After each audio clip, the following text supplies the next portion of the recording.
messieurs représentants du système judiciaire, mesdames, messieurs représentants des organisations de défense des droits humains et de la société civile, membres des différentes délégations d'institutions scolaires, chers lauréats et lauréates de la 9e édition, membres de la presse parlée, écrite, télévisée et en ligne, distingués invités, mesdames, mesdemoiselles et messieurs, en vos rangs, grades, titres et qualités.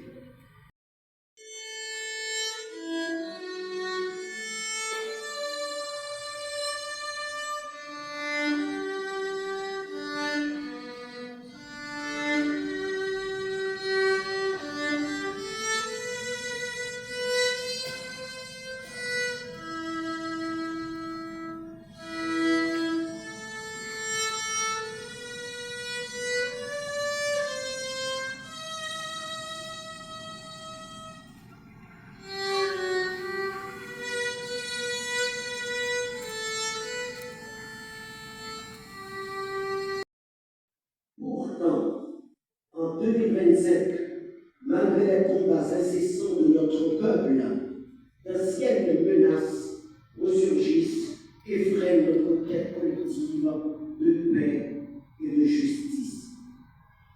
C'est dans ce contexte que l'Office de la protection du citoyen, institution constitutionnelle, créée en 1987, poursuit résolument sa mission, défendre les citoyens contre les abus de l'administration publique et veiller au respect des droits humains.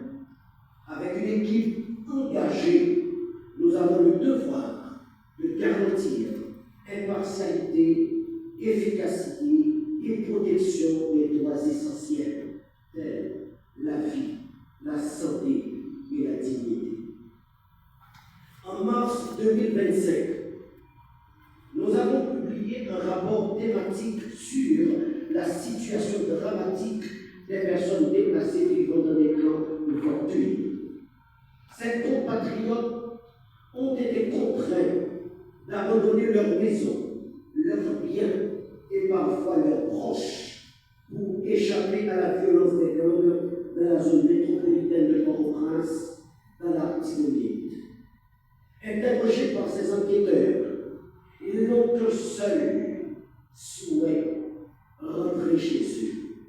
Il appartient donc à l'État de rétablir la sécurité dans les quartiers occupés. Comment oublier l'exécution lâche l'an dernier de dizaines de personnes âgées pour Waf Jérémy, accusées à tort de sorcellerie? Jusqu'à présent, la justice reste silencieuse. Comment ne pas être profondément révolté devant des adolescents qui devaient être sur les bancs d'école, mais enrôlés et manipulés comme chair à canon par des groupes armés? Comment ne pas entendre le cri des femmes et des jeunes filles victimes quotidiennement de violences sexuelles, notamment dans les camps des déplacés? Rappelons une vérité essentielle. Le droit à la vie est un droit fondamental, garanti par le droit international, convention régionale et par la Constitution de la République d'Haïti.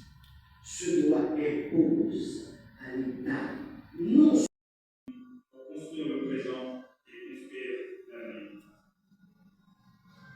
Nous ne pouvons lier côté nous sortir, nous avons construit le présent avec l'avenir. En ce moment, le monde perd ses repères. Nous perdons nos repères. Et on a tendance rapidement à oublier les horreurs d'hier. La Déclaration universelle des droits de l'homme rappelle des principes simples. Tous les hommes, toutes les femmes, quel que soit l'endroit où ils sont nés, quelle que soit leur couleur de peau, quelle que soit leur religion, naissent libres et égaux. Nous avons tous ici les mêmes droits. La Déclaration L'universel des droits de l'homme continue de nous dire avec force que chaque voix compte et que la défense des droits commence souvent par un acte de courage individuel. Aujourd'hui, au nom du représentant résident de l'UNESCO en Haïti, M. Éric Colombi, qui m'a chargé de vous transmettre ses salutations et ses félicitations à l'occasion de cette 9e édition du concours de textes et de reportages sur les droits humains. L'UNESCO est heureuse d'être associée à cet événement organisé par l'Office de protection du citoyen dans le cadre de la Journée internationale des droits de l'homme et des 16 jours d'activisme contre les violences faites aux femmes et aux filles. Ce concours rappelle l'importance de promouvoir une compréhension claire des droits fondamentaux et d'encourager une participation citoyenne éclairée, en mobilisant des écoliers, des étudiants et des journalistes autour des enjeux majeurs du moment. L'initiative met en lumière le rôle essentiel de l'éducation et de l'information dans la défense des droits humains. Un grand plaisir de prendre la parole aujourd'hui à l'occasion de la cérémonie de remise de prix aux lauréats de la 9e édition du concours de textes et de reportages sur les droits humains d'Haïti, organisé justement par l'Office de la protection du citoyen. Je tiens d'emblée à saluer cette initiative qui, d'année en année, s'impose comme une référence en matière de promotion de l'enseignement, de la recherche, de la culture pour les droits humains en Haïti et pour la culture de la paix. Il convient de nous souvenir que nous sommes à la veille du 10 décembre, date symbolique consacrée à la Journée internationale des droits de l'homme, et aujourd'hui, la militant des droits humains. Maître Camille Otis.